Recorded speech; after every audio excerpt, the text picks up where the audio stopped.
DFR.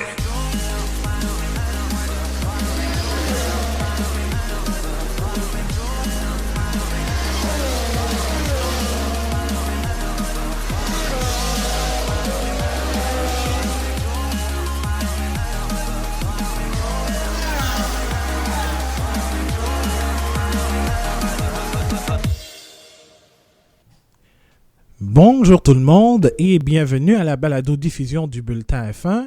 Mon nom est Abdoussal et voici l'épisode numéro 58. Oui, 58. Au menu cette semaine, on revient sur le seul et unique Grand Prix de l'Eifel disputé sur le circuit du Nürburgring en Allemagne, mettant en vedette Lewis Hamilton, Daniel Ricciardo, Nico Hülkenberg et quelques autres pilotes. Et on va parler, entre autres, du calendrier possible 2021, parce que la saison approche, la saison se termine bientôt, alors nous allons parler un peu de cela. Alors, mesdames et messieurs, démarrez vos moteurs, c'est un départ.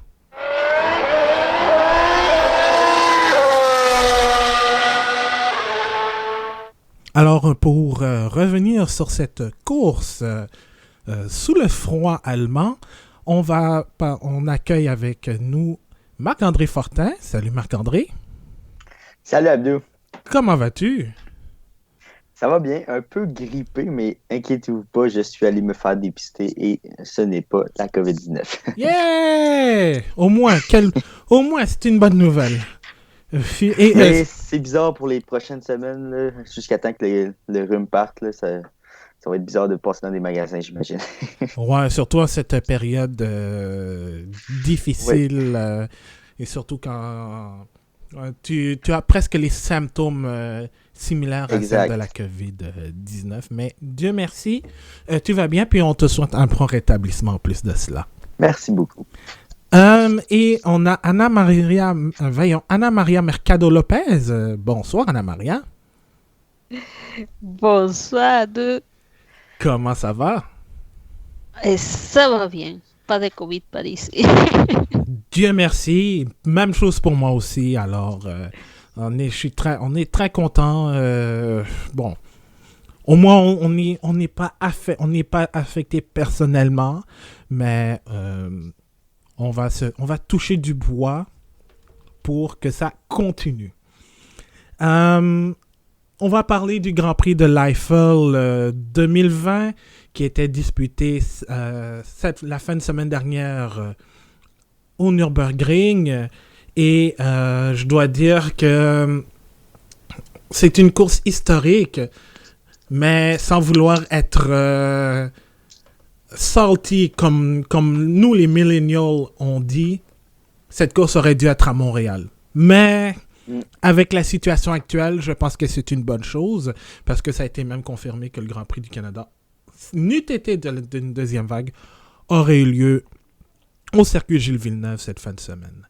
Alors, mais la course a eu lieu au Nürburgring, puis c'est encore mieux en plus de cela. Alors, Lewis Hamilton a remporté sa 91e victoire en carrière, égalant ainsi la marque de Michael Schumacher qui tenait depuis le Grand Prix de Chine 2006. Deuxième, c'est Max Verstappen sur le Red Bull. Troisième, Daniel Ricciardo, non pas sur une Red Bull, mais au volant d'une Renault. Encore moins une Red Bull Renault, mais c'est une Renault tout court. En quatrième, on a la Racing Point de Sergio Perez. Cinquième, on a Carlos Sainz sur McLaren. Pierre Gasly, sixième sur la AlphaTauri. Charles Leclerc, septième sur la Ferrari, c'est ça. Huitième, Nico Hülkenberg. Oui, Nico Hülkenberg. Pourquoi il est là, on vous expliquera plus tard. Neuvième, Romain Grosjean. Oui, Romain Grosjean qui marque ses premiers points de la saison. Et une première depuis Allemagne 2019. Et Antonio Giovinazzi est dixième et marque le dernier point. Alors, comme je l'ai dit, Lewis Hamilton a finalement atteint la marque établie par Michael Schumacher et qui tenait depuis 14 ans. Là, c'est clair. Et c'est indéniable, en fait. Lewis Hamilton fait partie des grands. Je sais il y a ces détracteurs qui disent que oui, c'est à cause de la voiture et tout. Mais tu peux pas dire que c'est la meilleure voiture s'il y a quelqu'un qui est pas capable d'amener cette voiture au sommet.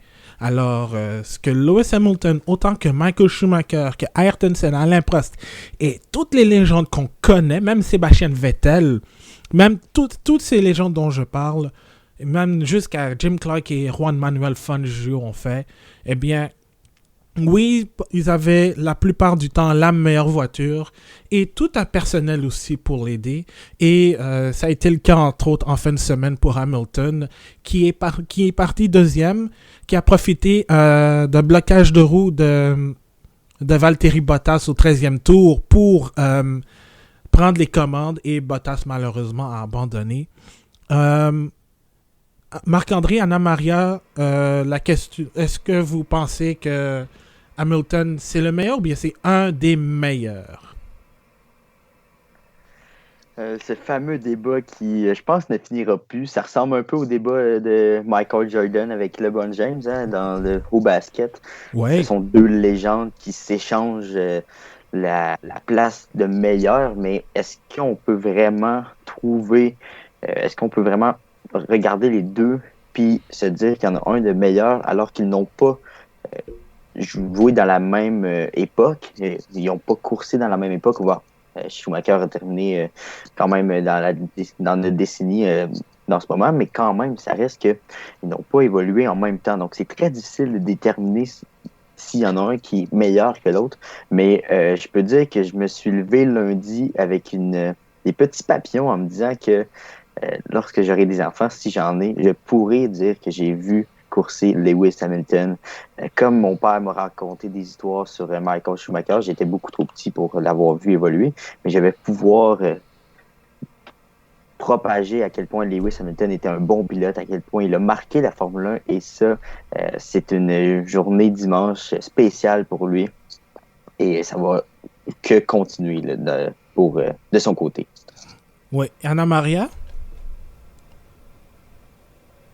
Et oui, comme le dit Marc-André, c'est spécial quand même si le monde dit c'est parce que c'est la meilleure voiture, mais on a besoin toujours que le motosport est toujours un sport d'équipe. Il n'y a pas pilote sans voiture, il n'y a pas voiture sans pilote, il n'y a pas personne de seul qui gagne, mais Hamilton il a quand même réussi depuis qu'il a un Mercedes tout battre les records de Schumacher, qu'en fait, ce qui je trouve drôle, c'est que oui, j'étais dans l'époque que Schumacher coursait, je suis un peu plus vieille que vous, mais on trouvait ça des fois étrange, des fois on disait, dans ce moment-là, on disait, même si Michael y a gagné 7 fois, s'il fait tous les records, on trouvait que Senna était le meilleur, peut-être parce qu'on l'a vu avant, on était tout... c'est ça qui arrive toujours, on était quelqu'un avant qu'on aimait beaucoup et on dit non, même si c'est le meilleur. Mais ce que je trouve maintenant un peu spécial, c'est que des fois, on trouvait que les records de Schumacher étaient trop bizarre et on disait c'est quand même trop, il devrait arrêter de faire des records et maintenant ce record qui était un peu fou, un peu bizarre, il y a quelqu'un qui le donne un peu plus d'importance parce que maintenant il y a quelqu'un qui a réussi à tout battre tous les records, des fois stupide, des fois bizarre, des fois n'importe quoi, qu'est-ce qu'on disait. Et c'est Hamilton, ça le donne quand même un peu plus de valeur, tant que à Hamilton comme les mêmes Schumacher.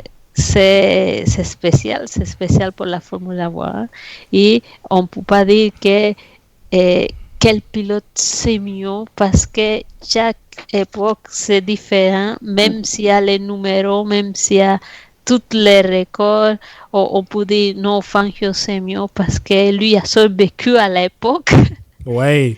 Et oui, c'est ça, on peut dire non, c'est Fangio. Des fois, pour moi, ils me demandent, je dis, mais c'est sûr, Fangio, c'est pas juste parce que c'était le meilleur des meilleurs, c'est parce que c'est le meilleur qui a réussi à survivre dans une époque où les pilotes, des fois, ils réussissaient pas même une course. Ouais. Mais, c'est ça dit, ça l'enlève rien à Hamilton. Il a fait un bon travail, c'est spécial, et il y a tous les records. Maintenant, lui, il peut être content, c'est ce que j'ai dit. Quand lui, des fois, il se plaint parce que le monde, il le trouve que c'est pas le mieux, c'est pas grave. Lui, il doit être content avec lui-même, avec tout ce qu'il a fait. Peu importe qu'est-ce que le monde dit de lui, mais c'est bien quand même. C'est ça, je suis totalement d'accord avec vous, puis c'est exactement là où je vous rejoins, entre autres. Je me souviens, moi, quand j'étais petit, il y a des moments où je disais, ah, Michael domine tout le temps, mais quand tu grandis au final, là, c'est là où tu te rends compte que, damn, j'ai eu la chance de voir un des meilleurs pilotes de Formule 1 dans sa génération. Puis c'est la même chose avec Lewis Hamilton. J'ai 28 ans. Moi, j'ai commencé à regarder la F1 en 96, évidemment avec Jacques Villeneuve, mais avec Michael Schumacher qui commençait sa carrière avec Ferrari. Ça lui a pris 4 ans avant de remporter un championnat du monde.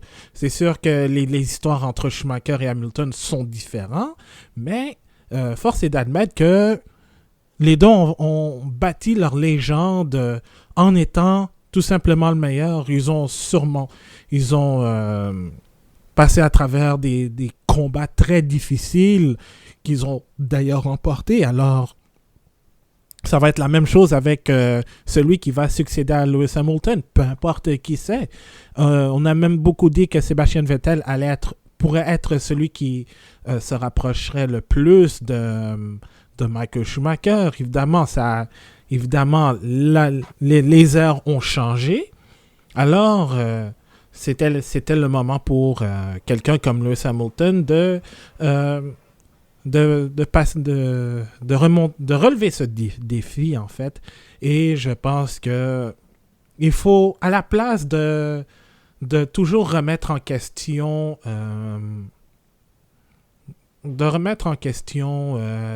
les statistiques, l'accomplissement, on devrait célébrer ça parce que c'est pas à tous les jours qu'on voit des pilotes atteindre ces genres de records, surtout celui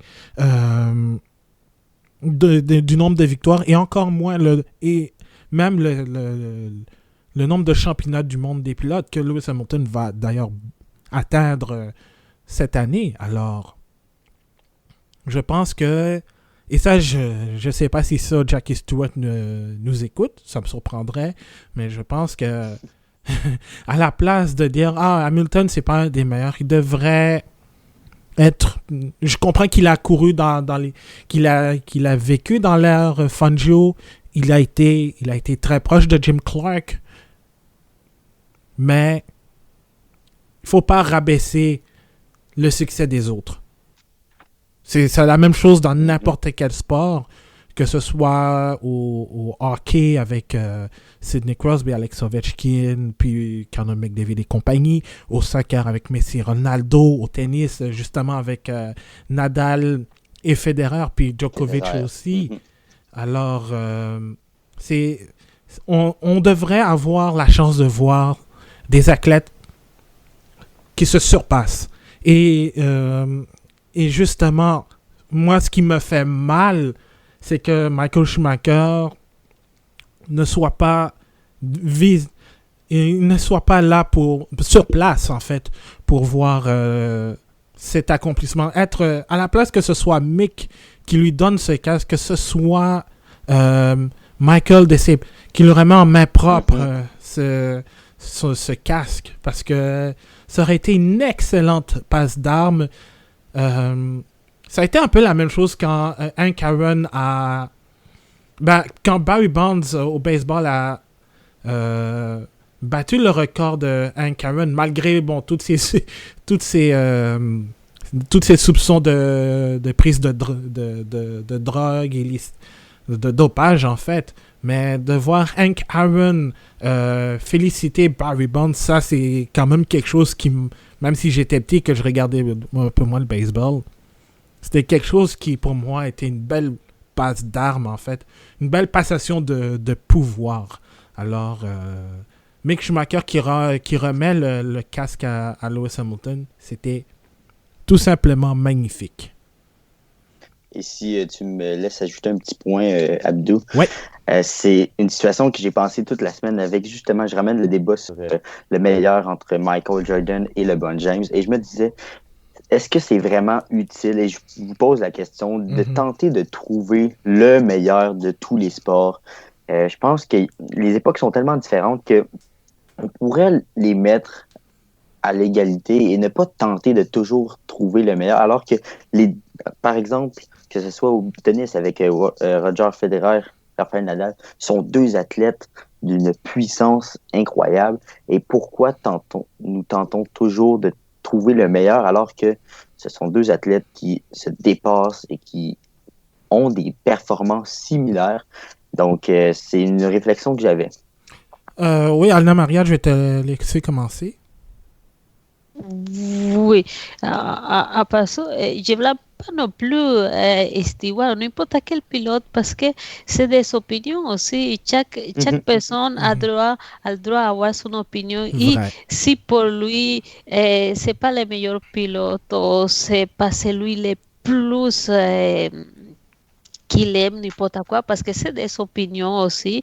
Il faut aussi comprendre, il faut se mettre en contexte de l'époque, il ne faut pas non plus dire, parce que j'ai lu beaucoup de monde insulter Stewart parce qu'il disait que Hamilton c'est pas le meilleur. Non, il faut prendre en contexte aussi, c'est quoi l'époque qu'il a vécu, c'est quoi pour lui. Une chose c'est son opinion, autre chose c'est la vérité. Lui, Hamilton, il a fait sa carrière, il a ses numéros, il a ses records. Ça, c'est vrai. Après, c'est des perceptions. C'est comme le monde qui dit que Alonso c'est le meilleur, même s'il y a 2 championnats. C'est ça, c'est des fois, oui, il y a la vérité, qu'est-ce qui est là, qu'est-ce qu'on peut voir. Il y a aussi que on pose des questions. Des fois, c'est aussi la faute des journalistes. Ils posent des questions, mais la personne répond oui. Et c'est comme Jack Villeneuve, il va donner son opinion et chacun à son tour. Il donne son opinion, qu'est-ce que ça compte pour ou même. Et c'est des opinions que tout le monde, on a des opinions, il faut aussi respecter ça. Ça de toute façon, ça n'enlève rien à Hamilton. Ça ne donne rien, ça n'enlève rien non plus. Lui, comme je disais avant, il faut être content qu'est-ce qu'il a réussi. Et je ne croyais même pas, quand je l'ai vu gagner sa première course ici à Montréal, qu'il va devenir... abattre tous les records de Schumacher et on est là. Mais c'est ça, il faut que lui aussi ferme les oreilles et être fier juste de qu'est-ce qu'il a réussi, c'est tout. C'est vrai. Moi, je suis d'accord avec Anna Maria. Je pense aussi que en même temps, comparer les airs, c'est totalement inutile. Là où je suis d'accord avec ça, Jackie Stewart et Anna Maria, en fait, c'est justement, les aires sont totalement différentes. Les réglementations en course automobile ont complètement changé. Parce que non seulement les voitures étaient beaucoup plus dangereuses, les circuits aussi, mais tu avais entre-temps des pilotes qui participaient à des courses de Formule 1, mais à d'autres épreuves, participaient aux 24 heures du Mans, aux 500 000 d'Indianapolis, à toutes autres épreuves. Le nombre de courses aussi était moins élevé que ce qu'on connaît aujourd'hui avec des calendriers d'une vingtaine de courses. Alors, c'est sûr que les époques C'est sûr que les époques sont totalement différentes. Mais de là à dire bon, que c'est le meilleur de tous les temps, ou en termes plutôt général, The Greatest of All Time ou GOAT, il fallait que je la plug. Je pense que à un moment donné, il va falloir qu'on se calme un peu. Et pas seulement en Formule 1, mais dans tous les autres sports. Je sais que j'avais mis un tweet où j'ai dit, bon, Lewis Hamilton est meilleur que Michael Schumacher. Ça, c'est personnel. C'est personnel. Quelqu'un d'autre va dire que Michael Schumacher est meilleur que Lewis Hamilton. C'est correct. Quelqu'un va me dire que Ayrton Senna est meilleur que Lewis Hamilton. Tout est correct. Encore, il faut avoir les arguments. Mais les arguments, il y a des pour et les contre. Et l'inverse peut être différent. Donc, je pense que il faudrait qu'on se dise, bon, c'est le meilleur de sa génération, point final. Alors, que de dire que c'est le meilleur de tous les temps comme si c'était Wayne Gretzky, il va falloir qu'on se calme un peu. Parce que je suis sûr que quelqu'un va réussir à écraser le record de points de Wayne Gretzky. Encore là, même les périodes au hockey ont changé. Les périodes au soccer ont changé. Le tennis, tout a changé. Alors, en Formule 1 aussi, il faut s'y attendre. Un jour, on va dire que, par exemple, Max Verstappen ou Charles Leclerc va être meilleur que Lewis Hamilton dans 10-15 ans à peu près. Ça va être normal. Parce que eux, ils sont dans une autre ère. Alors, moi, je pense que on devrait dire meilleur de sa génération et non le meilleur de tous les temps. C'est juste quelque chose qu'on fabule, en fait. Alors, moi, je pense que juste dire meilleur de sa génération, c'est simple comme ça. Le reste, pour avoir des débats de tranchées comme si c'était un débat de société, là, calmos un peu, là. Calmos, basta. Donc, voilà, moi, je pense que... Je pense qu'on... Le seul truc, par contre, que je peux ajouter, c'est que à un moment donné, il va falloir que, si la monarchie existe encore dans quelques années, que Lewis Hamilton soit nommé Sir Lewis. Comme Andy Murray l'est en ce moment. À un moment donné, il va falloir que Lewis Hamilton soit reconnu à sa juste valeur par la monarchie britannique, mais ça, c'est autre chose.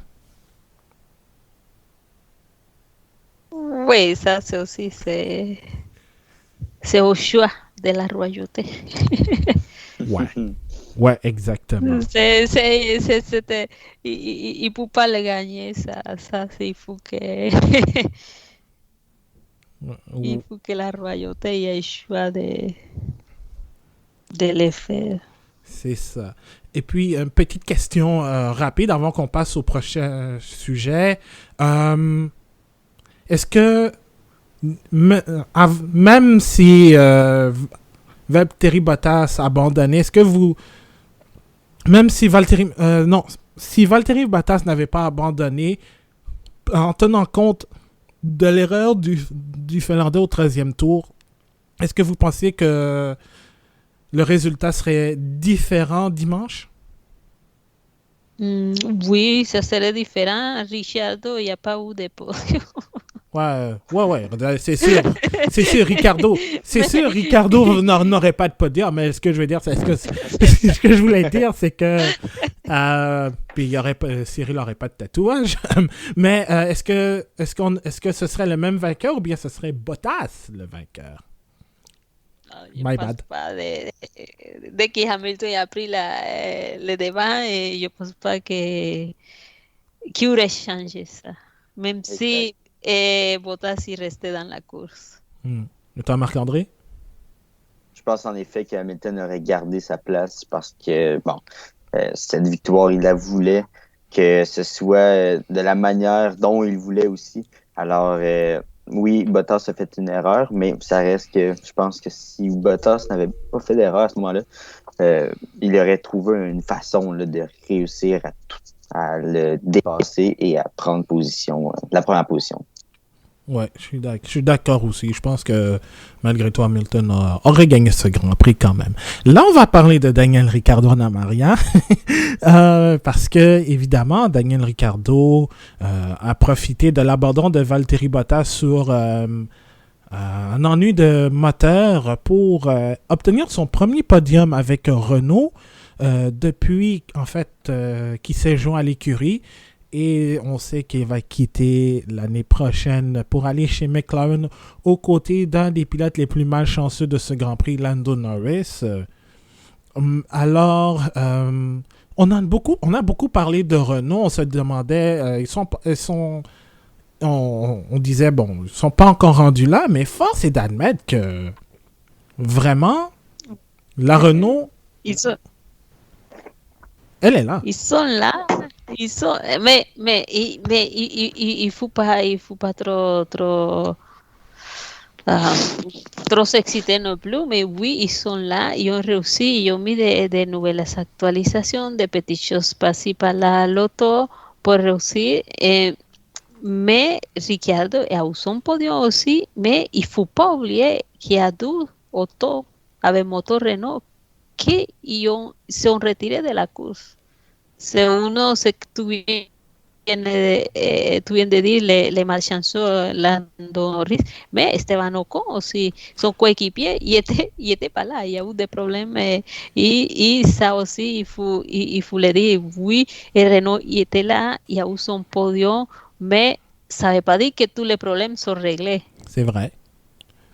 C'est juste, on peut dire que oui, ils sont capables de trouver la vitesse de là à l'avant, mais il faut que ça continue, il faut une continuité parce que sinon ça va pas marcher. Je te dis, je suis sceptique, j'attends les résultats, je vais pas m'emballer non plus parce que oui, ils sont là, mais il y a encore des choses à faire. C'est comme Ferrari, ils ont réussi à rester un petit peu plus à l'avance, mais il y a beaucoup de choses à faire parce que c'est juste un auto qui était là. Ouais, c'est bel et bien vrai. Par contre, je m'attends pas à ce que je vois Renault chuter de haut. Je pense que ils sont légitimes là. C'est vrai que Esteban Ocon, par contre, mais il a fait avant son abandon, il était en bonne position pour marquer de gros points. Parce que quand on regarde, McLaren est à 116 et Renault en a 114 en 5e place. Avec les points de Ocon, on s'entend, même s'il n'a pas connu il n'obtient pas les résultats qu'il faut, il faut admettre que ses abandons au Grand Prix de Styrie et de Toscane étaient dus à des problèmes mécaniques et il était en position de marquer des points. Alors, Renault doit quand même régler leurs problèmes de fiabilité, mais ils peuvent mais au moins ils peuvent se dire on est capable d'aller chercher des gros points, comme ça a été le cas pour Racing Point et McLaren malgré leurs ennuis en fin de semaine, parce qu'on s'entend, toutes les écuries n'ont pas eu la chance de rouler le vendredi parce que il y avait du brouillard, puis l'hélicoptère médical ne pouvait pas voler. Alors, ça a mis presque le milieu du peloton sur un pied d'égalité, puis Renault a réussi à en profiter. Qu'est-ce que tu en penses, Marc-André? Je suis complètement d'accord. Je pense que Renault est en train de nous montrer que c'est une écurie qui est en amélioration constante. Et ça, j'aime ça voir ça. Ouais. Je me souviens d'avoir été très dur avec Renault. Oui. Et je me souviens que je vais quand même être prudent avec eux parce que c'est une écurie qui est très, très, très peu stable. Peu constante, pardon. Ça va être une écurie qui va réussir à faire de bonnes performances pendant un Grand Prix et l'autre va être très décevante. Donc, je me garde un certain pieds de recul avec eux. Mais néanmoins, je pense que ce sont de gros points que Ricardo a pu obtenir. Et en regardant tout ça de l'extérieur, je pense que cette écurie-là va réussir à aller chercher jusqu'à la fin de la saison de gros points. Peut-être pas d'autres podiums, mais du moins, je pense qu'il y a une certaine pensée positive qu'il peut avoir dans le paddock de Renault. Et ça va que améliorer les choses parce que quand une écurie connaît des difficultés, et on le voit avec Williams, on le voit avec Haas, rien ne fonctionne. Alors que là, il y a des petites récompenses qui s'en viennent pour Renault. Alors, c'est très positif. Et Ricardo, comment ne pas être heureux de voir Ricardo sur le podium? Toujours très souriant, toujours une joie de vivre incroyable. Donc, j'étais très heureux de voir, malheureusement, avec Bottas qui abandonne, mais au moins, on a pu voir Ricardo sur le podium à nouveau. Oui, et c'est le premier podium de Renault depuis le Grand Prix de Malaisie 2011, lorsque Nick Heidfeld a terminé 3e. C'était d'ailleurs ce podium de Heidfeld en Malaisie, c'était le 100e, mais l'écurie s'appelait Lotus Renault. Ouais, c'est ça, ça faisait un petit bout. Ça s'appelait Lotus Renault dans le temps, mais cette écurie appartenait encore à Renault en quelque sorte. Et là, revient en fait, c'est leur premier podium dans l'ère hybride. Et ça fait du bien. Ricardo, ça faisait depuis sa victoire au Grand Prix de Monaco 2018 qu'il n'avait pas goûté au champagne du podium. Et encore là, il a oublié de faire un choui, mais je pense qu'en temps de COVID, on va comprendre, mais il l'a fait en fait sur Instagram. Il nous a servi un petit choui. Donc, une belle 3e place pour Daniel Ricciardo. Et devinez quoi, Anna-Maria, Marc-André? C'est l'heure de notre première pause publicitaire. Oh oui! Ben oui! J'ai un petit message d'un commanditaire. Alors, j'aurais besoin d'un petit silence parce que j'ai un message que j'ai dû concocter gracieuseté de notre commanditaire. Vous avez un employé qui appelle malade à moins de 4 heures de son quart de travail? Vous avez un employé qui a malheureusement contracté la COVID-19 et vous êtes pris de court? Ne vous en faites pas! Nous avons la solution pour vous!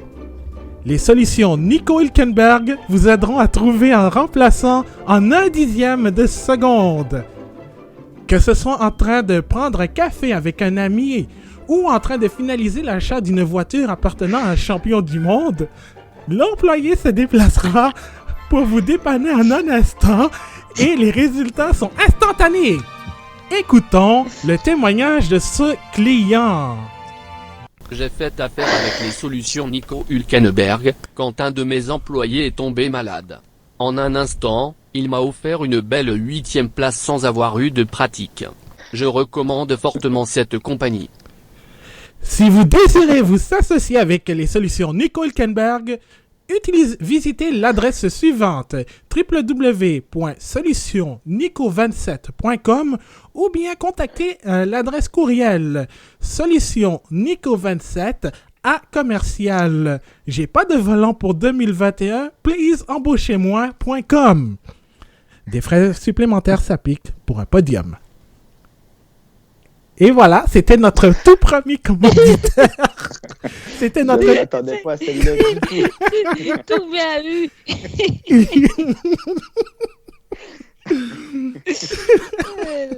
Pour mettre en contexte tout ça, Abdou nous avait annoncé hier, via nos communications au bulletin F1, qu'on allait avoir un commanditaire spécial lors du podcast de ce soir.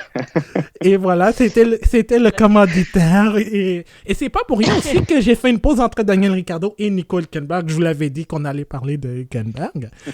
Et voilà, c'était pour ça. Et pour vous mettre en contexte aussi, c'est parce que on a notre pauvre Lance Stroll qui est tombé malade avant la séance d'essai du... la seule séance d'essai du Grand Prix de l'Eiffel. Puis, Nico Hülkenberg était supposé être présent de toute façon au Nürburgring, mais pour des... ben, pour des... pour être consultant à la télé allemande. Et évidemment, Hülkenberg est arrivé en vitesse avec une Porsche qui appartenait, et ça c'est pas vrai, à Keke Rosberg. C'est Nico Rosberg en fait qui était présent aussi, qui nous l'a dit sur Sky Sports que cette voiture appartenait à son père en fait. Et bon, il s'est qualifié dernier, Hülkenberg, sans surprise. Je pense que avec un appel de dernière minute comme cela, c'est tout à fait normal. Il connaissait la voiture, mais rouler sur un circuit où ça faisait longtemps qu'il n'avait pas fait cela, c'est compréhensible. Mais en course, un très bon départ. Bon, certes, il n'était pas sur le même régime moteur que d'habitude, mais il finit 8e. Alors, pilote du jour, n'est-ce pas? Ah, Oui. complètement. C'est du grand Hülkenberg qu'on a vu en fin de semaine. Le genre d'Hülkenberg qui nous dit que on peut pas croire qu'il n'y a pas une écurie qui va s'intéresser à lui l'an prochain. Je pense que tu l'as dit, là, il cherche un volant pour la saison prochaine, mais c'est un pilote avec tellement de talent. Mm-hmm. Mais encore là, avec certains drapeaux rouges qui vient embrouiller un peu son parcours avec le fait qu'il n'a jamais réussi à faire de podium parce qu'il ratait des occasions par malchance, par mégarde, par aussi peut-être une difficulté à gérer la pression qu'amène le podium ou une fin de course. Donc, c'est sûr qu'il y a des défauts, mais en fin de semaine, nous avons vu tout le potentiel que ce pilote peut avoir. Avec une voiture encore là qui, oui, connaît, mais très peu, sur un circuit qu'il connaît très peu aussi. Et le fait aussi qu'il n'a pas pu pratiquer durant les essais libres, bon, bien sûr, les autres pilotes aussi ont eu quelques petits problèmes au cours de la fin de semaine à cause du brouillard, mais ça reste que il était en théorie un petit peu plus désavantagé que les autres et qu'il réussit à donner des points à Racing Point et ce sont des points importants pour la conquête de cette 4e position pour la meilleure écurie. 3e parce que Racing Point est 3e. 3e. Et on est tellement habitué parce que normalement c'est supposé être la place de Ferrari, mais... Où est Ferrari? Ouais, on sait ce qui se passe. Et ça c'est étonnant. Mais On oui. a fait au moins quelque chose cette fin de semaine. Hein? C'était pas si pire. Mais... Ouais, Ferrari, c'était... Ils sont pas là. Ouais, ils sont encore loin d'être là, en fait, là, les deux voitures. Mais pour revenir à Hülkenberg, il y a Dr. Helmut Marko qui a dit que lui, il avait contacté Hülkenberg parce que apparemment il y avait un test non concluant de la COVID-19 pour Alex Albon qui ne se sentait pas très bien, mais finalement ça a fait en sorte... Bon, il y a eu un test négatif par la suite, mais apparemment, Nico Hülkenberg aurait été celui qui remplacerait Albon si jamais il y avait eu un résultat positif. Et là, il y a toutes sortes de discussions à savoir est-ce que si jamais on disait merci à Albon, que il serait sur la liste pour remplacer le pilote thaïlandais. Qu'est-ce que vous en pensez? Commencer par Anna Maria.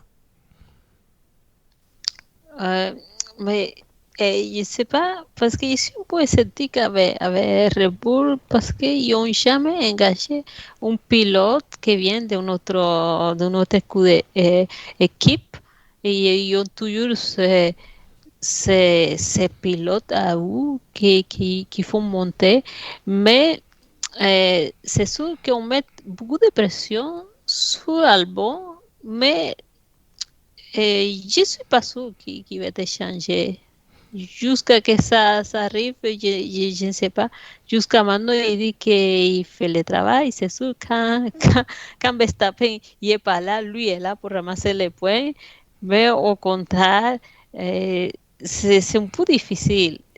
la course à Nürburgring était un peu difficile pour Albon. Ça ne veut pas dire non plus qu'ils vont le mettre dehors tout de suite, mais Red Bull, s'il veut au moins être candidat à championnat, même s'il est deuxième maintenant, il faut avoir que deux pilotes qui ramassent des points et que ça soit constant aussi. Mais je sais que Nico, c'est un pilote qui peut être constant et pour ramasser des points. Il y a les deux conditions, mais la seule chose que je dis, c'est un peu difficile parce que c'est pas un pilote qui est agrandi à Red Bull. Ils ont la difficulté à faire ça avec des pilotes qui ne sont pas à Red Bull. Je ne sais pas, mais on va attendre ce qui va se passer, mais c'est sûr qu'il est un bon candidat. Mais je m'inclinerai plus pour Hülkenberg que pour Pérez, parce que yo sí a Pérez aussi est disponible, mais je ne sais pas, pour moi c'est plus difficile voir Pérez en Red Bull avec les conditions que lui il veut, parce que Pérez dit je veux un auto pour gagner des places, pour gagner des championnats, pour gagner des courses, et je pense pas que Red Bull cherche un pilote pour se battre avec Verstappen. Il cherche plutôt un coéquipier, un bon coéquipier. C'est vrai. Ouais, surtout pour matcher ses résultats. Peut-être pour se matcher ses résultats, parce que c'est ça qu'on s'attendait avec Gasly et à la limite Albon. C'est sûr que oui, c'est ça. Beaucoup s'attendaient à... Mais tu sais, c'est comme Hamilton. Hamilton, oui, est là, mais quand l'équipe y a besoin, Bottas est là aussi pour répondre. Bottas est là pour aider aussi la course. Si c'était un peu difficile, Bottas est là pour essayer des stratégies, pour accompagner son pilote aussi, à Hamilton. Mais le cas de Red Bull, c'est que Verstappen est tout seul. Ouais, aussi. Il se va tout seul en avant et Red Bull, oui, il y a une autre voiture, mais il n'est même pas proche, on ne peut même pas l'utiliser pour dire on va faire une stratégie, quelque chose pour eux, non, rien, il est tout seul en avant. Ouais, exactement. Marc-André, toi, est-ce que tu penses que Hülkenberg sera un candidat potentiel pour 2021 chez Red Bull Racing? Oh, je crois qu'on a perdu la connexion avec Marc-André. Effectivement. Donc, on a perdu la connexion avec Marc-André. En attendant, moi, je vais donner un peu mon opinion sur, en fait, le potentiel de voir Hülkenberg. Je sais pas trop. Oui, il serait un excellent pilote pour être le coéquipier de Max Verstappen, mais encore, il est très constant, on l'a vu, il est capable du meilleur. Mais dans les situations où, justement, c'est quelqu'un qui n'a pas de podium, mais là, il a une voiture pour le faire.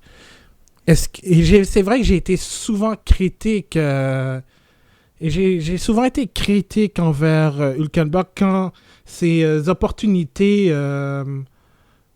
se présentent. On l'a vu entre autres en Allemagne l'année dernière.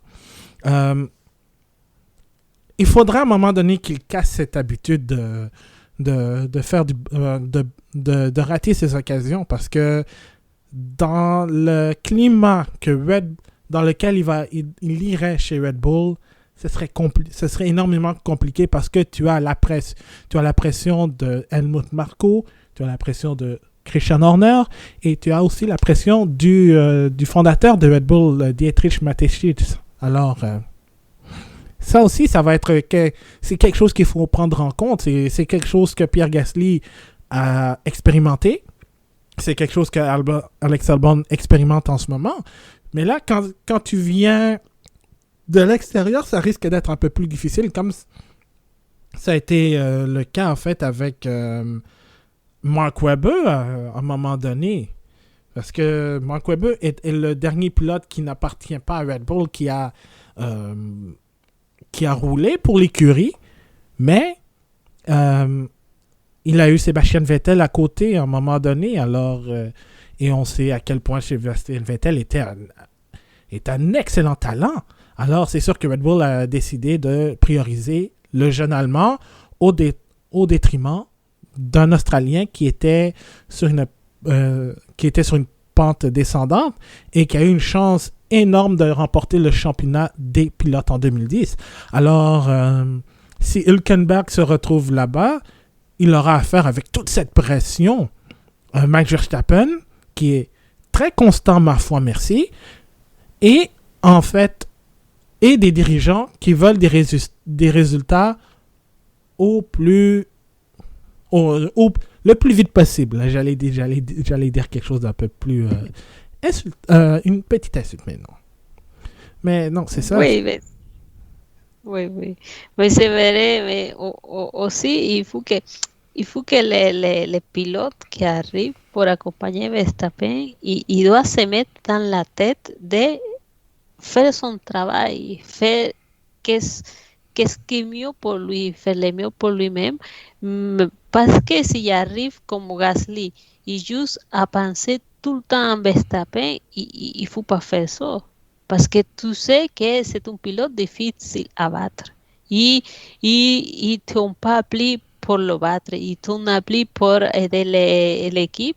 Et c'est là que ça clochait avec Gasly. Il s'est mis trop dans la tête Verstappen dès le premier jour. Lui-même a dit en déclaration, je vais battre Verstappen, mais oui, mais il faut pas, il faut être terre à terre. Parce qu'on sait que Red Bull il va prioriser toujours Verstappen et ça ce n'est pour rien, c'est parce que lui il donne plus que ce qu'on le demande, c'est un bon pilote, on sait à quel point il a le talent et à quel point aussi lui maintenant il est un pilote très mature, il a pris beaucoup, il fait pas les erreurs qu'il faisait avant et c'est ça qui se met dans la tête. Tu arrives à Red Bull, tu sais que tu sais le coéquipier de Verstappen, mais il faut pas arriver et dire je vais me battre avec parce que ça va pas marcher. C'est ça. Je pense que oui, peut-être un pilote Red Bull, il y a un peu plus de pression aussi parce que c'est des gens qui font monter, ils montent dans l'équipe, ils ont comme un peu plus de compromis, mais je pense que si c'est un pilote qui vient de l'extérieur, le seul problème c'est que il est moins... oui, il y a la pression pour faire le travail, mais il n'y a pas dans la tête les problèmes et ils me vont faire quitter l'équipe n'importe quand si je ne donne pas de résultats, parce que sûrement les pilotes qui arrivent avec un contrat signé de l'extérieur, ils ne peuvent pas les mettre dehors, comme ils font, comme on pourrait le faire avec un pilote de l'équipe. Parce que les pilotes Red Bull, ce sont des pilotes Red Bull. Ils n'ont pas la place garantie. Ouais. Et juste des pilotes Red Bull, ils peuvent les boucher comme ils veulent. Mais c'est ça, on dit ça peut-être parce que Alex Albon a connu une course très difficile où il a abandonné d'abord sur ce qui était un problème moteur, mais ensuite ça a été confirmé que c'était un radiateur crevé.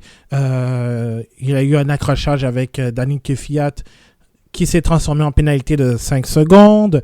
Un duel un peu raté avec Pierre Gasly où il dit « Oh, they race me so hard ». Il joue dur contre moi aussi. Un départ raté aussi, où il allume ses pneus, donc il a été le premier à s'arrêter. Donc peut-être on dit ça parce que il a connu une course hyper difficile et c'est une accumulation des ennuis. Mais en même temps, moi je vois peut-être un Red Bull qui va être un peu plus patient compte tenu de la situation, qu'Albon a un peu moins d'expérience que Pierre Gasly, par exemple. Donc, il est prêt, Red Bull est pour être prêt à donner une autre chance à Albon plutôt que de se fier sur un pilote d'expérience aussi. On verra ça. En tout cas, chose certaine, c'est que Red Bull a annoncé que il prendrait une décision avant le Grand Prix de Turquie pour savoir qui va être le deuxième pilote chez Red Bull pour 2021. Est-ce que ce sera Albon? Est-ce que ce sera Hülkenberg? Est-ce que ça pourrait être Perez? Ça pourrait être Gasly? On verra cela. En tout cas, il nous reste quelques semaines avant d'avoir la décision. Donc, ça va être quelque chose à surveiller. On va parler aussi... on va parler entre autres de...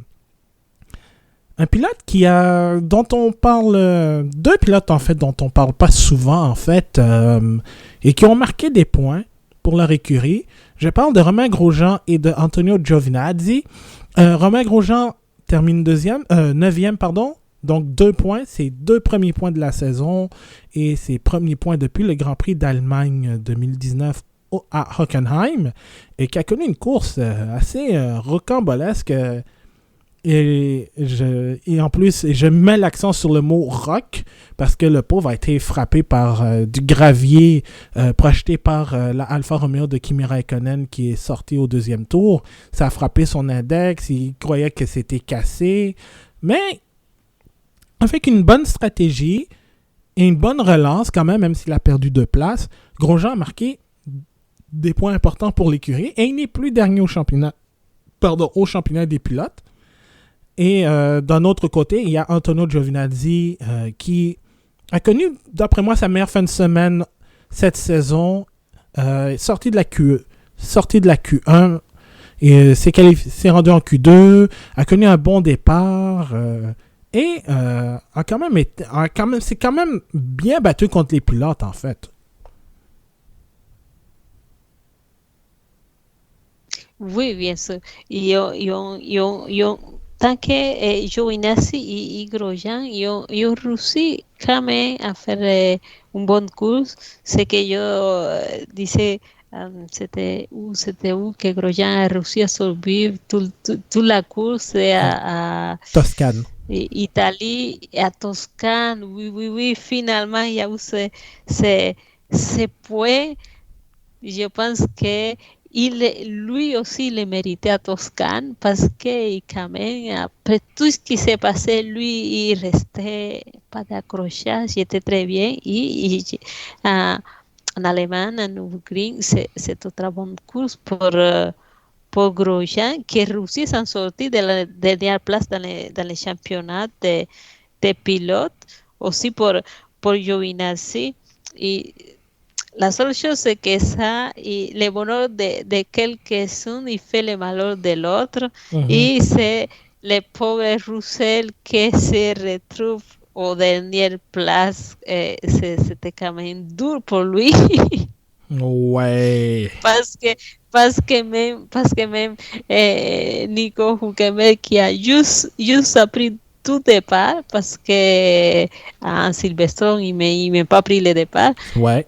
Lui a pris 2 départs dans les championnats. Lui, il se retrouve 15 dans les championnats.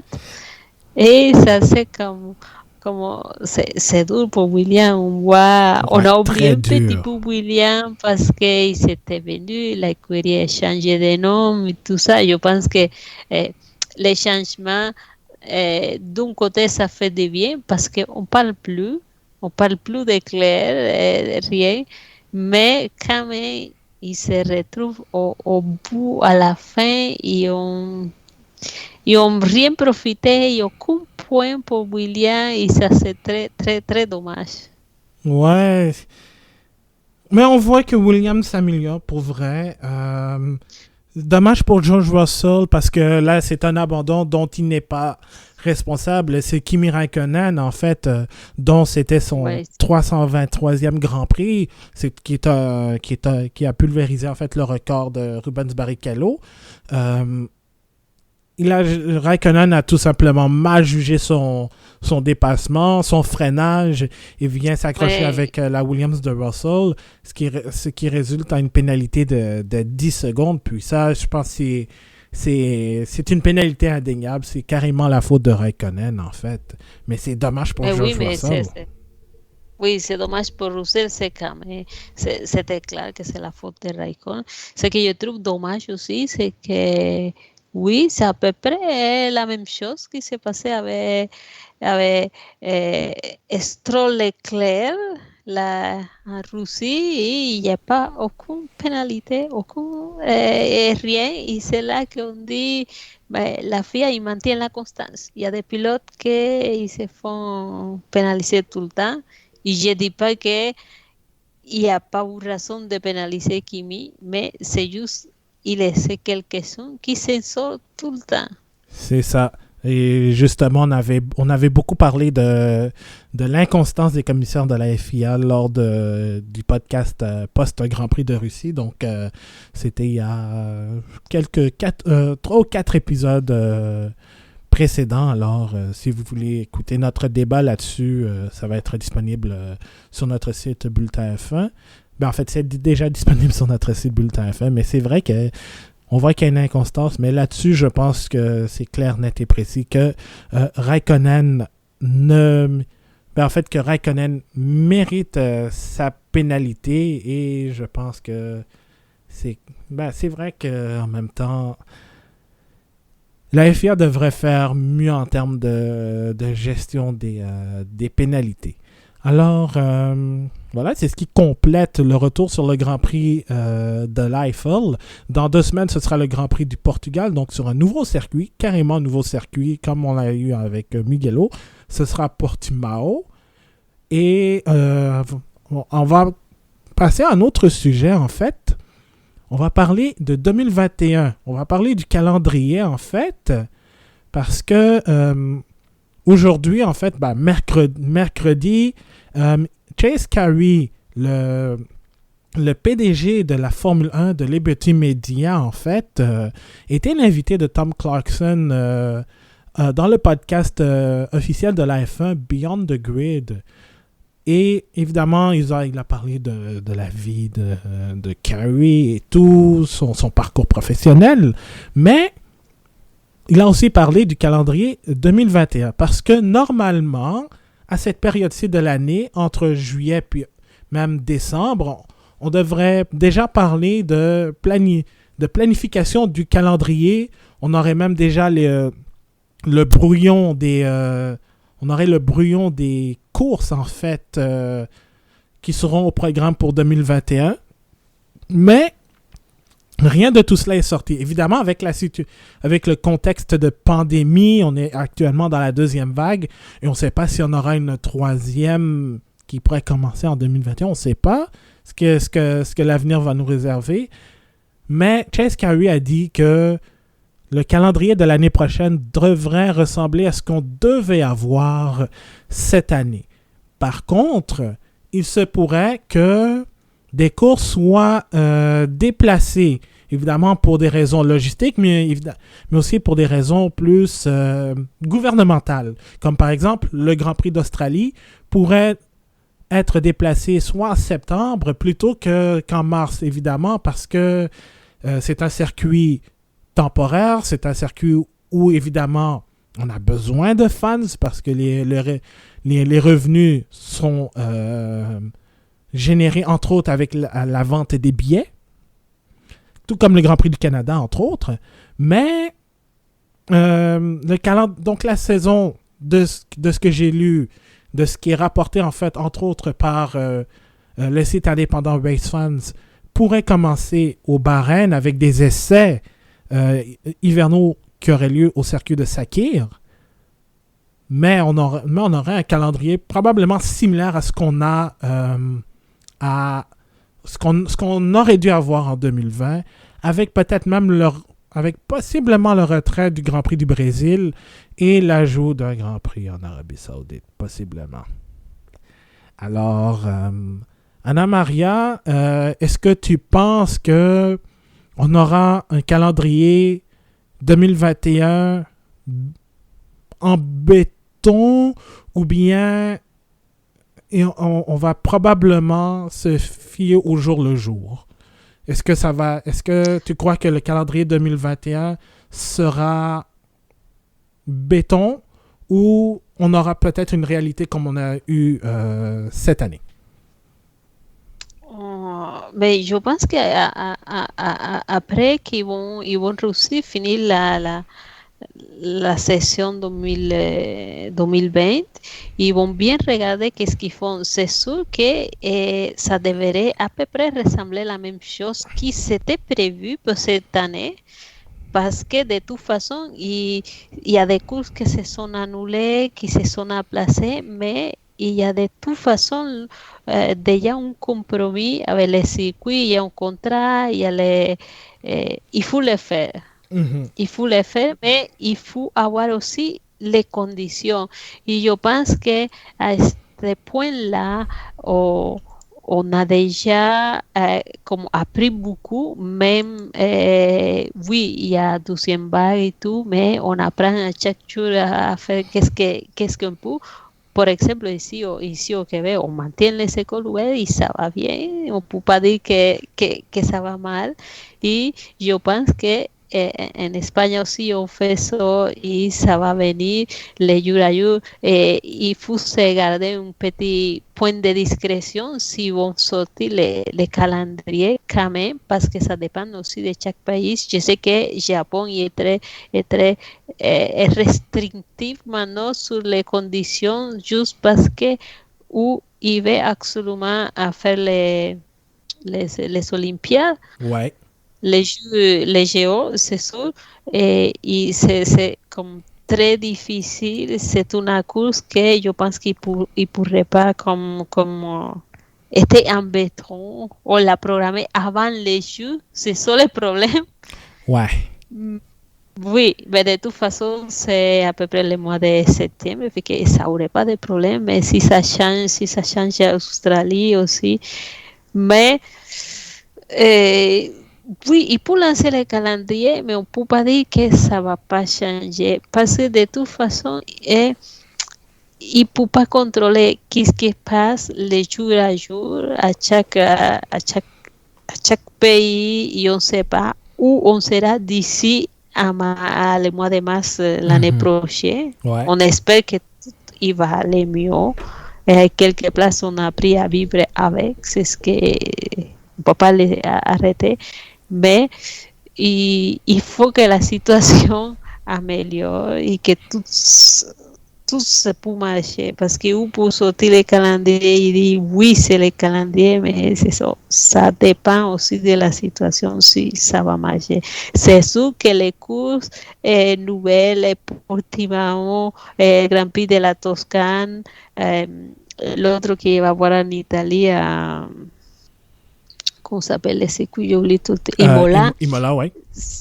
Imola, c'est des courses qui vont pas juste pas rester. C'est ceux qui vont favoriser tout ce qui est déjà signé. Ouais. Et tout ce qui est déjà signé et qu'il faut le faire, ça va changer, mais il faut être un peu prudent. Et il faut attendre qu'est-ce qui va arriver d'ici l'année prochaine. Si aujourd'hui, j'ai fait une interview avec, je sais pas, Tatiana Calderón, tu connais? Oui. Et c'est la même chose pour elle. On parle avec les pilotes et dit, on apprend, on travaille les jours à jour, on s'attend s'il y a des courses, s'il est capable de faire des courses, on fait les jours à jour et c'est ça la situation maintenant. On ne sait pas où on s'en va. Mais on profite tant qu'est-ce qu'on peut, parce qu'elle maintenant il court à la super formula japonaise. Mm-hmm. Mais avec toutes les restrictions qu'il y a en Japon, il a fait juste une course. Il ne peut pas, les fins de semaine, il va voir encore la course, mais il ne peut pas y aller. Les pilotes qui sont hors de Japon, il ne peut pas rentrer, parce que s'il rentre, il faut, même s'il y a un test positif, même s'il y a la boule, mais avec toutes les conditions qui mettent la FIA, por exemple pour la Formule 1, et il faut qu'il fasse les 14 jours Ouais. avant de pouvoir faire quelque chose. Et Non, ça, c'est très difficile, parce que tu peux pas arriver 14 jours avant, rester 14 jours à rien faire juste pour courir, et, c'est difficile, c'est pas possible. Quand il y a des pilotes qui font d'autres courses ici en Europe et après il faut qu'ils s'en aillent, non, c'est trop difficile aussi. C'est pour ça que j'ai dit, oui, il peut faire le calendrier, mais il ne peut pas rester en béton parce qu'on ne sait pas où on s'en va. Ouais, exactement. Puis si on peut dire avec ce qu'on a eu, on a eu des programmes doubles sur le même circuit, ce qui n'était jamais arrivé auparavant. On a eu l'ajout de circuits qui n'étaient pas prévus au calendrier à la base. Par contre, je ne pense pas que les courses à Mugello, et à Imola vont revenir parce que c'était pour des occasions spéciales. Entre autres, Mugello, c'était pour célébrer le 1000e Grand Prix de Ferrari en Formule 1. Et le circuit appartient justement à Ferrari. Même chose pour Imola. Mais je pense que des circuits comme Istanbul, Portimao, ou la situation au Portugal, bon, il y a des cas qui augmentent, mais lors de la première vague, ils l'ont bien contrôlé. Il y a quoi d'autre aussi? Le Nürburgring aussi, Hockenheim à la limite. Donc, tout ça, ça pourrait être des solutions de rechange. Même organiser une course en programme double. Et moi, de ce que je vois, c'est que probablement pour les circuits temporaires comme Melbourne, Monaco, même le Grand Prix du Canada et le Grand Prix du Vietnam, qui n'a officiellement, et je dis ça comme ça, n'a pas été officiellement annulé ni replacé dans le calendrier. Ça, c'est officiel. Mais je sais qu'il y aura une course en 2021, si tout va bien. Mais tout cela, eux, ils auront besoin de fans parce que ils peuvent pas bloquer les rues et tenir des courses à huis clos, comme ça a été le cas lors des 8 premières courses de la saison. Alors, à un moment donné, peut-être que la FIA, la Formula One Management, devrait dire, va essayer de trouver un moyen auprès des instances gouvernementales, de la santé publique, pour trouver un moyen de tenir une course tout en respectant les mesures sanitaires. Mais c'est sûr que ça va créer un énorme débat, puis je ne serais pas surpris si certains gouvernements disent non.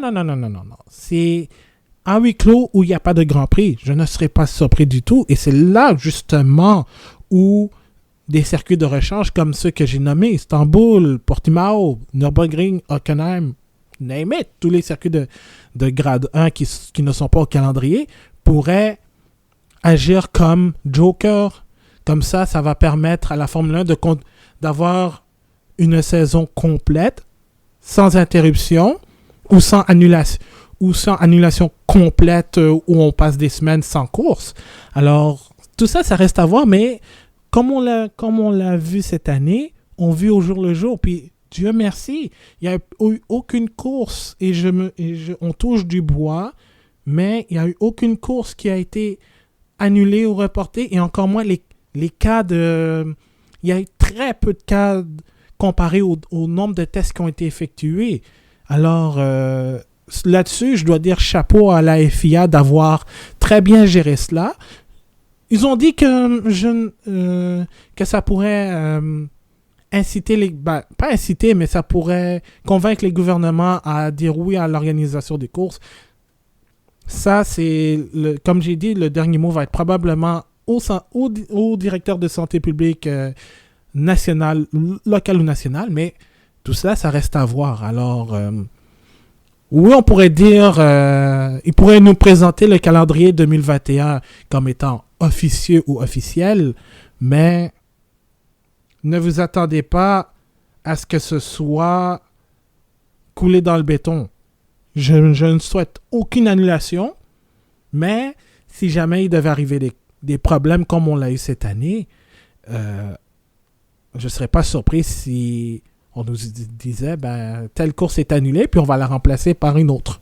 Donc, il va falloir qu'on se prépare en 2021 à ce qu'on ait ça. Je veux pas paraître pessimiste, mais il faut se préparer à toute éventualité, comme on l'a eu malheureusement cette année. Oui, yo pienso aussi que dans un été como el que on a un été ici quand même au Canada, Ouais. y el été il était pas mal tranquille côté cas, côté pandémie, mais dans ce contexte-là, por ejemplo, Canada qui était déplacé pour l'année prochaine, mais avec tout ce que ça implique parce qu'il y a beaucoup de billets qui se sont vendus, fait qu'on a préféré pas de remboursement, on laisse les billets et c'est aussi la même chose qu'on fait en Espagne. Il y a beaucoup de pays qui ont annulé des courses avec des publics et ont comme déplacé à l'année prochaine. Le monde qui avait déjà acheté des billets, il a décidé, ok, on garde les billets pour l'année prochaine. Mais j'espère qu'ils vont réussir à le faire parce que de toute façon, c'est quelque chose à l'extérieur. Pendant l'été, je pense qu'avec la chaleur et tout ça, parce qu'on est à l'extérieur, tout est plus tranquille aussi. Fait que j'espère que ça va quand même réussir. On a quand même profité de l'été, on a beaucoup voyagé et les cas, ils sont commencé à apparaître juste quand ça commence à faire un peu frais. Ouais, mais et François-Luc Dumontier l'a dit aussi, en 2021, il faut qu'il y ait des spectateurs. Alors, Oui, il faut aussi qu'ils ouvrent les frontières, que ça soit plus facile, parce que Oui. c'est ça l'autre problème. ouais, Nos voisins, on est coincés. ouais, parce que les frontières, la frontière canado-américaine est encore fermée. Alors, tout ça, c'est un autre défi aussi pour certains pays, entre autres le nôtre. Donc, si par exemple, ça force des avions à faire des escales aussi, ça pourrait compliquer la tâche et ça forcerait aussi une mise en quarantaine obligée aussi. Alors, tout ça, ça va être pris en compte. Mais en attendant, on va attendre de ce que le calendrier 2021 va donner. Personnellement, on n'est pas pressé je pense qu'on n'est pas pressé présentement d'avoir le calendrier tout de suite. Je comprends parce que je pense que les gens vont comprendre que on est dans des circonstances exceptionnelles et je pense que la FIA ne veut pas faire la même erreur où on arrive au Grand Prix. Heureusement, le Grand Prix d'Australie, de ce que j'ai lu, devrait avoir lieu en septembre, mais j'espère que la FIA a appris de leur leçon du Grand Prix d'Australie de cette année. Il a pris beaucoup parce que j'ai dit, tant qu'à faire, il était déjà là avec tout le monde qui était déjà là. Le public, il était déjà mêlé avec toute la foule. Fait que j'ai dit, tant qu'à faire, tant pis, il aurait couru. C'est ça. Donc, écoute, on verra ce que ça va donner 2021, mais présentement, on va se le dire, on va vivre au jour le jour. On va se croiser les doigts, on va toucher du bois, on va tout faire pour qu'on ait un calendrier 2021 similaire à ce qu'on aurait dû avoir avant le début de la pandémie de la COVID-19. Alors, c'est ce qui va compléter cet épisode du Bulletin F1. Malheureusement, Marc-André n'a pas pu continuer avec nous parce qu'il a eu une panne d'électricité, le pauvre. Mais on le remercie. Si tu nous écoutes, Marc-André, un gros merci. Puis on va se retrouver lors du prochain épisode. Mais nous aussi, on va se retrouver. On va vous retrouver lors du prochain épisode.